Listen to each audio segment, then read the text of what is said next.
Welcome to Dr. Balaga's God Knowledge Doc podcast, your quick dive into the latest medical breakthroughs to keep you ahead of the curve. Let's get started. Today is August 29, 2025.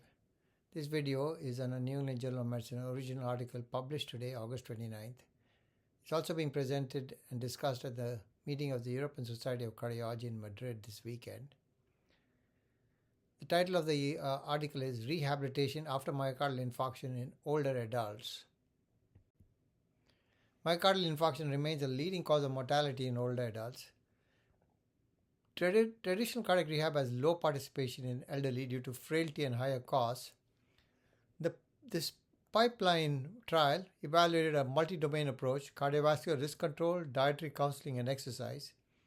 It was a multi-center randomized controlled trial in Italy, 512 patients equal to or above the age of 65 years, 1 month post-MI, with an SPB score of 4 to 9, where they were randomized 2:1, intervention group 342 individuals, and usual care group 170 individuals. The intervention involves 6 supervised sessions and home-based Otago-based program with 12-month follow-up. Primary endpoint was composite of cardiovascular death or unplanned cardiovascular hospitalizations at the end of 1 year. Analysis, fine gray models, hazard ratios with 95% confidence intervals, and p-value less than 0.05 was considered significant. This is the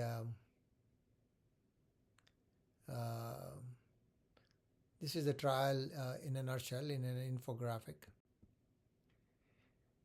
The Otago program was developed by Professor Kurz and colleagues at the University of Otago in New Zealand. The goal was to reduce falls and improve functional strength and balance in older adults. Components include strength training, targeting lower limbs, hip abductors, knee extensors, and ankle dorsiflexors, balance training, static and dynamic, examples single leg stands and backward walking. The third was a walking plan, at least 20 minutes, 3 to 4 times a week, gradually increased in pace and duration. This relevance to the pipeline trial is adapted and integrated into a multi-domain cardiac rehab model, personalized to baseline gait speed via a 1 kilometer treadmill test, delivered via 6 in-person sessions with home-based prescription. It emphasized functional recovery, not just aerobic reconditioning. What did they find? Cardiovascular death or unplanned cardiovascular hospitalizations reduced from 20.6% in the control to 12.6% in the intervention group, p-value 0.01. Heart failure hospitalizations reduced from 7.1% to 1.5%, hazard ratio 0.20. No serious adverse events from intervention. Functional improvements in gait speed, hand grip strength, and quality of life. Limitations: no blinding of patients, 1 month survivor bias, unmonitored home adherence, and cannot isolate effects of each component.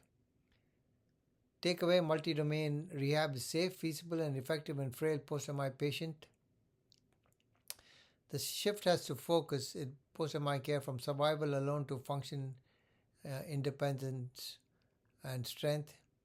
May reduce heart failure burden and healthcare costs in the aging population.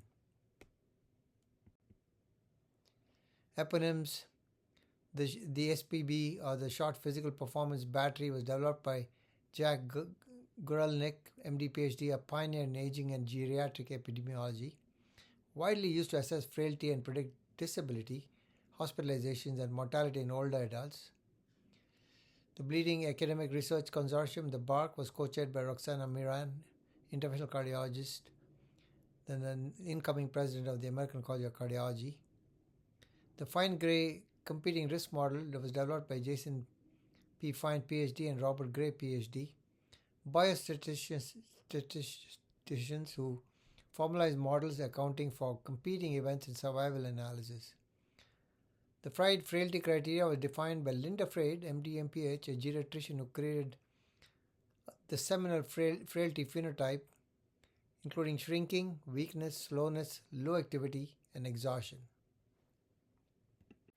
If you enjoyed this episode, share it with your colleagues. When we change how we see disease, we change how we shape lives. Until next time, stay curious, stay compassionate, and keep seeking wisdom.